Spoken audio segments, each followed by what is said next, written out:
राज्य भागीदारी होती है दो तरीके से। एक तो हमारे एमएलए साहब जा रहे हैं, टिकट लेके आते हैं, और एक वो जो ओब्लिगेशन होता है तो फिर इनका अधिकार हो जाता है। रिजल्ट क्या निकला? 0 लाख एकड़ जमीन फ्री में दे रहे हो, इसका मतलब 25,000 लाख रुपए एक्स्ट्रा आप सिर्फ गिनती के 5 आदमियों के जेब में डाल रहे हो।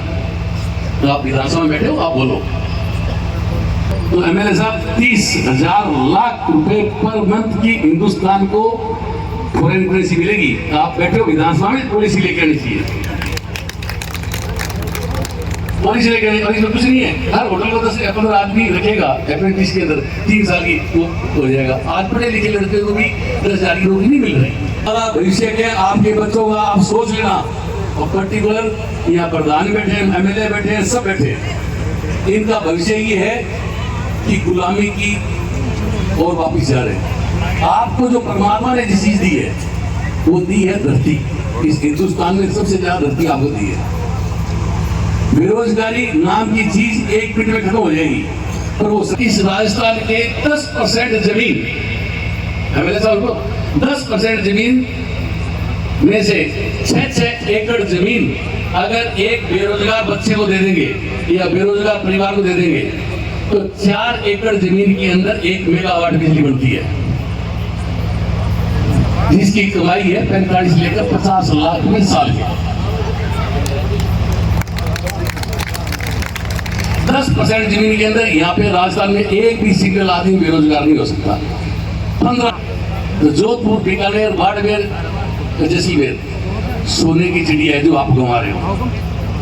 6 एकड़ जमीन दे दे, 4 एकड़ में बिजली उत्पादन 1 मेगावाट, 2 एकड़ में पेड़। अगर आप खुद पेड़ लगाओगे तो 100% सर्वाइव रेट आएगा उसका, आएगा नहीं आएगा? 30 लाख एकड़ जमीन के अंदर पेड़ लगे ना, राजस्थान वर्ल्ड के टॉप नक्शे पे होगा। राजा महाराजा सब हो गए अयासी, वो किलों से पैलेसों में आ गए। मैं किसी बुराई नहीं कर रहा हूँ, सच्चाई कर रहा हूँ। मैं कोई आरक्षण से मुझे एलर्जी नहीं है, परंतु 10% अगर राजपूत एक जगह पे हो जाए, मात्र 10% राजस्थान में, तो राज आपका होगा। परंतु आपको आपके इतिहास ने जो बताया, अपने पूर्वजों ने बताया कि आपके संस्कार क्या थे, संस्कृति क्या थी, रीति रिवाज क्या थे, परंपराएं क्या थी, पहनावा क्या था, पारिवारिक बंधन, सामाजिक बंधन, ये जो बताया था, उसके लिए मैं आपको बता रहा हूँ। पहले जो भी गांव के ठाकुर होते थे या चौधरी होते थे या पटेल या लंबरदार, ये इन चीजों से बंधे हुए थे। अंग्रेजों का राज आया तो उन्होंने देख लिया कि इस जाति का जो सर कटा के लड़ने वाले हैं, इनसे हम, ये ग्रामीण क्षेत्र के लोग थे, हम इनसे जीत नहीं सकते। राजा महाराजा सब हो गए अयासी, वो किलों से पैलेसों में आ गए। मैं किसी बुराई नहीं कर रहा हूँ, सच्चाई कर रहा हूँ। परंतु उन्होंने जब इंटीरियर देखा जाके गाँव में कि ये इतने एकजुट हुए हैं कि इनकी तो हर परंपराएं ऐसी हैं, रीति रिवाज ऐसे हैं कि इनको अपन हरा नहीं सकते। राज करने वाला श्याम जाम दंड भेद सब यूज में लेता है। राजस्थान का राजपूतों की वजह से एक गौरवशाली इतिहास रहा है। इन्होंने सर कटाए हैं इस जमीन को, तुम्हारे वाले को सदियों से आपके पूर्वजों ने। आपका जो गौरवशाली इतिहास था, आज आप कहाँ खड़े हो? आधी जनता बेरोजगार हो रही है। उस टाइम आप लोगों की राज में भागीदारी हुआ करती थी, और राज के लिए आप अपने जान में निछावर करते थे। मैं बिल्कुल सच्ची बात बोलूंगा। अब फर्क क्या हुआ कि नदी नालों की पहचान जब तक रहती है जब खुद के भाव में चलते हैं, समुद्र में मिलने के बाद उनका अस्तित्व खत्म हो जाता है। इतिहास कभी दोहराया नहीं गया, इतिहास से सीखा जाता है। इतिहास ने हमें क्या सिखाया? आज अपन उन चीजों से दूर हो गए। राजपूतों का इतिहास था हमारी संस्कृति, हमारी संस्कार, हमारे रीति रिवाज, हमारा पहनावा, हमारी परंपराएं, हमारे सामाजिक बंधन, हमारे धार्मिक बंधन और पारिवारिक बंधन, इन चीजों से अपन दूर होते गए। आज आप लोगों की स्थिति क्या है? अब समय आ गया है कि अपने को कोई अच्छा कर्म करना चाहिए, पर्टिकुलर मेरे साथी। तो मैं पहले आपको एक चीज, हमने एक योजना लेके आए हैं, हमारे फाउंडेशन आया नया, हमने यूनाइटेड ग्लोबल पीस फाउंडेशन। वो गरीब बच्चे बच्चियां जिनके 90% 85% वालों को कंसीडर कर रहे हैं हम, जो प्रशासनिक सेवा में जाना चाहते हैं, और सर्व समाज, एक अकेले राजपूत नहीं, सर्व समाज, तो सर्व समाज की वजह से ही अपना इतिहास था, वो बताता हूँ आपको। तो वो बच्चे जिनके 90-95% नंबर 90% नंबर आ गए, जिनको पढ़ने की जगह नहीं है, उनके पास पहले की परिस्थितियों में आज की परिस्थितियों में अंतर क्या है? पहले कस्बों में, गांव में ही स्कूल कॉलेज होते थे, और वहाँ के बच्चे, दो तरह के बच्चे प्रशासनिक सेवा में गए। एक तो वो बच्चे जो जनरल कास्ट के थे, और दूसरे वो बच्चे जो आरक्षण प्राप्त किए थे। वो मैं कोई आरक्षण से मुझे एलर्जी नहीं है, परंतु उसमें परिस्थितियाँ थी, वो 50 नंबर लेके आए, 60 नंबर लेके आए, तो आने से उनको नौकरी मिल गई। फर्क कहाँ पड़ा? देश में बहुत बुरा नुकसान हुआ, समानता और असमानता का फर्क पड़ गया। एक बच्चा 95% नंबर लेके आने वाला, एक 60% लेके आने वाला, तो समानता में ऐसा फर्क। तो इससे देश को अच्छी ब्यूरोक्रेसी नहीं मिली। अब इस समानता को, असमानता को खत्म करने का आज की परिस्थितियां अलग हो गई है। आज गांव-गांव में स्कूल हो गए हैं। जिस बच्चे ने 12वीं पास कर ली, जो बहुत ज्यादा पढ़ाई में होशियार है, तो उसके पास संसाधन नहीं है, तो 3 साल की कोचिंग, 3 साल से साथ में ग्रेजुएशन, 3 साल बाद वो बच्चा निकलेगा तो 100% प्रशासनिक सेवा में जाएगा। तो पहले राज में भागीदारी का रास्ता हमने ये अपनाया है कि हम हमारे जितने बच्चे हमारे द्वारा, हमारे समाज के द्वारा ज्यादा से ज्यादा लोग प्रशासनिक सेवा में जाए, ताकि प्रशासनिक सेवा में वो बच्चे जाएंगे। उससे सबसे बड़ा फायदा क्या होगा कि एक तो जातिवाद खत्म होगा, असमानता समानता बदल जाएगी। चूंकि वो बच्चा हेल्प लेके आया हुआ है, तो आगे उसका नेचर जो हेल्पिंग रहेगा। सबसे बड़ा फायदा आपके समाज को ये रहेगा। सॉरी, मेरी बात, मेरे भाषण करना नहीं आता। आज की तारीख में सबसे बड़ी समस्या क्या है? बेरोजगारी। मुझे पता नहीं तीसरी जनसंख्या में कितने व्यक्ति महीने के 3 लाख कमा रहा है। तो हम ऐसी योजना लेके आए हैं।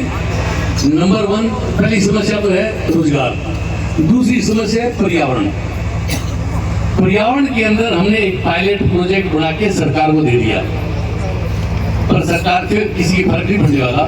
वर्ल्ड में नंबर 1 प्रोजेक्ट जो यूएनए के अंदर पास हो गया, जो प्रिंस चार्ल्स और कतर फाउंडेशन की राजकुमारी है, उसका फाउंडेशन है, उसके साथ में हमारी पार्टनरशिप हो गई। आज हमने उसके अंदर पर्यावरण के अंदर कोई चीज सीखनी है या देखनी है, तो जयपुर में आके देख लो।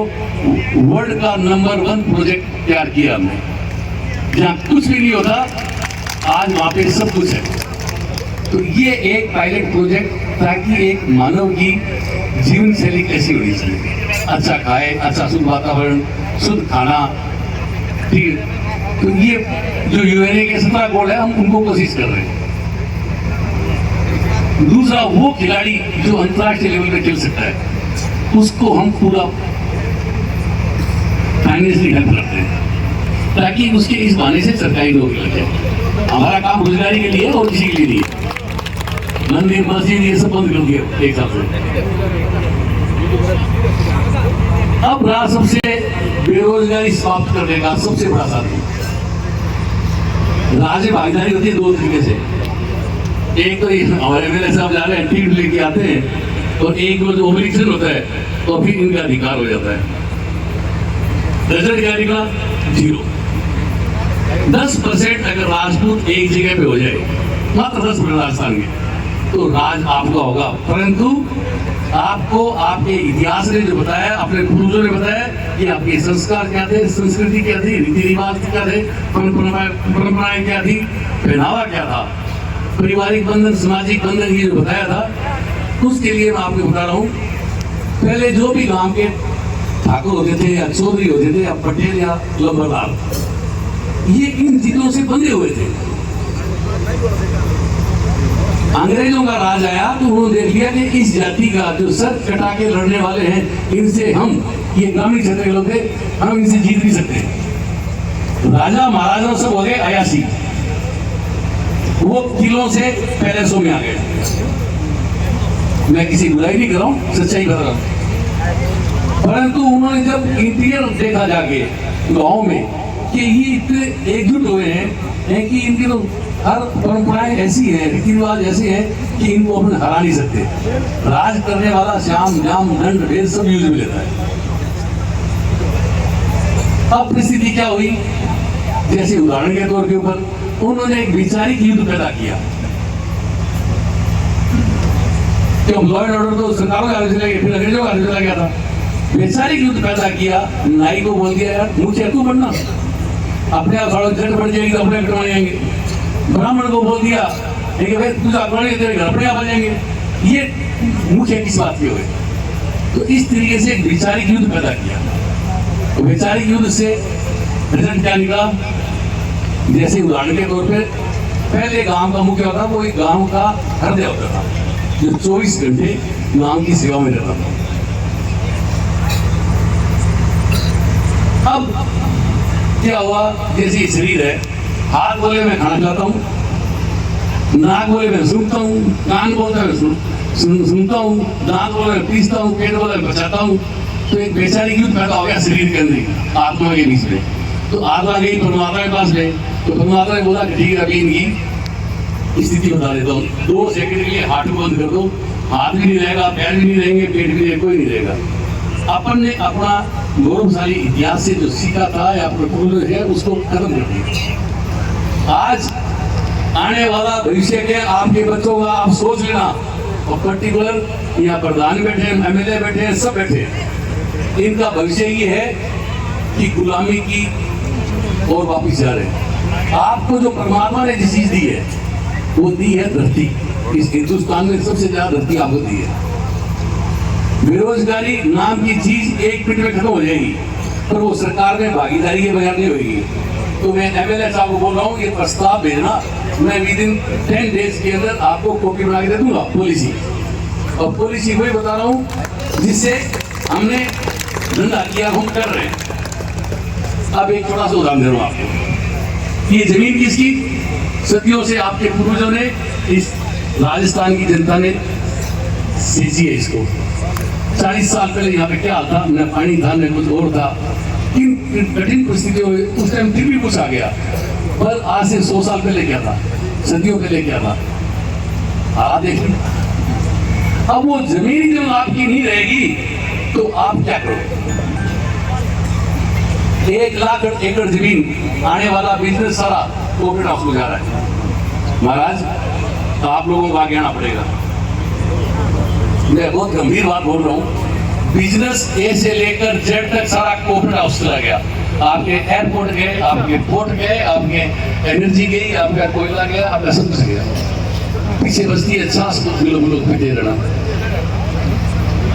अगर इस राजस्थान के 10% जमीन, MLA साहब को 10% जमीन में से 6 एकड़ जमीन अगर एक बेरोजगार बच्चे को दे देंगे या बेरोजगार परिवार को दे देंगे तो 4 एकड़ जमीन के अंदर 1 मेगावाट बिजली बनती है, जिसकी कमाई है 45 लेकर 50 लाख में साल के। 10% जमीन के अंदर यहाँ पे राजस्थान में एक भी सिंगल आदमी बेरोजगार नहीं हो सकता। 15 लाख लोग बनते हैं 10% जमीन में। 6 एकड़ आप किलोमीटर निकाल लेना। और अकेला जैसलमेर सफिशिएंट है, जैसलमेर का एरिया ज्यादा बढ़ रहा है। तो जोधपुर, बीकानेर, बाड़मेर, जैसलमेर सोने की चिड़िया है जो आप गंवा रहे हो। 6 एकड़ जमीन दे दे, 4 एकड़ में बिजली उत्पादन 1 मेगावाट, 2 एकड़ में पेड़। अगर आप खुद पेड़ लगाओगे तो 100% सर्वाइव रेट आएगा उसका, आएगा नहीं आएगा? 30 लाख एकड़ जमीन के अंदर पेड़ लगे ना, राजस्थान वर्ल्ड के टॉप नक्शे पे होगा। ललित के कुमार साहब जिंदा, मैंने बोला जैसलमेर वर्ल्ड के टॉप नक्शे में आएगा 1985 में, आज वर्ल्ड के टॉप नक्शे में वो योजना मैंने बना के दी थी। इसलिए एक विचार गोष्ठी करो, आज तो भक्ति संध्या है, एक विचार गोष्ठी करो, फिर अपने विचार करेंगे कि क्या हो सकता है। दूसरी स्कीम है बेरोजगारी। राजस्थान टूरिज्म का हब है, तो मैंने अभी एक स्कीम लागू की है, मैंने 100 बच्चे छांटे हैं। तो दुर्भाग्य यही है कि राजस्थान 30 मिले और 70 यूपी के मिल गए। तो उनको 10,000 रुपये होटल देगा, खाना पीना रहना सब फ्री।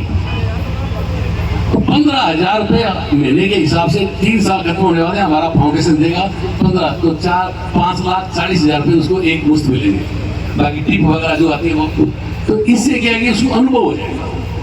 अनुभव हो जाएगा जब वो कहीं भी विदेश में कहीं भी नौकरी करना चाहे, वर्ल्ड में कहीं भी करना चाहे, तो ये एक ही सेक्टर ऐसा है टूरिज्म जिसके अंदर वर्ल्ड वाइड सबसे ज्यादा नौकरी है और डिमांड है। तो वो बच्चा बाहर जाएगा, आपके परिवार को पालेगा, पर उसके अलावा देश को कितना बड़ा फायदा होगा। अगर 1 लाख बच्चे बाहर जाते हैं तो एमएलए साहब 30,000 लाख रुपए पर मंथ की हिंदुस्तान को फॉरेन करेंसी मिलेगी। आप बैठे हो विधानसभा में, पॉलिसी लेके आनी चाहिए,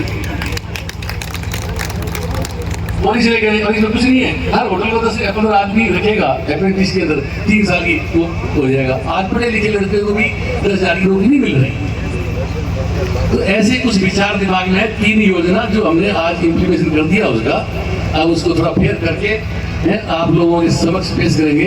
अदरवाइज क्या होगा, आज यहाँ का कोई व्यक्ति, मैं कह देता हूँ सच्चाई, अगर सोलर लगाता है उसको 25,000 रुपये एकड़ जमीन, 25,000 रुपये एकड़ के किराया देना पड़ता है, जो हमने भी ली है, एकड़िया में ली है। और आप 1 लाख एकड़ जमीन फ्री में दे रहे हो, इसका मतलब 25,000 लाख रुपए एक्स्ट्रा आप सिर्फ गिनती के 5 आदमियों के जेब में डाल रहे हो। तो आप विधानसभा में बैठे हो, आप बोलो क्या यहाँ के बच्चे सोलर नहीं लगा सकते? सोलर लगाने वाले कौन है? 15 लाख, तो 15% अगर जमीन ले लोगे आप तो 20 लाख लोग हो जाएंगे। 20 लाख का मतलब है कि 20 लाख के पास में अगर 4 लाख रुपए महीने की इनकम होगी तो वो एक गाड़ी खरीद के लेके आएगा, पैसे का सर्कुलेशन चलेगा। उसके बाद के अंदर वो एक ड्राइवर में रखेगा, तो 20 लाख 15 लाख ड्राइवरों को नौकरी मिलेगी। फिर घर में मेम साहब बोलेगी कि एक नौकरी भी लेके आओ, तो नौकरी, तो 45 लाख लोगों को रोजगार मिलता है घर बैठे हुए, तो कई वर्षों तक मिलेगा। बाकी कभी विचार गोष्ठी करेंगे अपन, एमएलए साहब को समझाता हूँ। Thank you.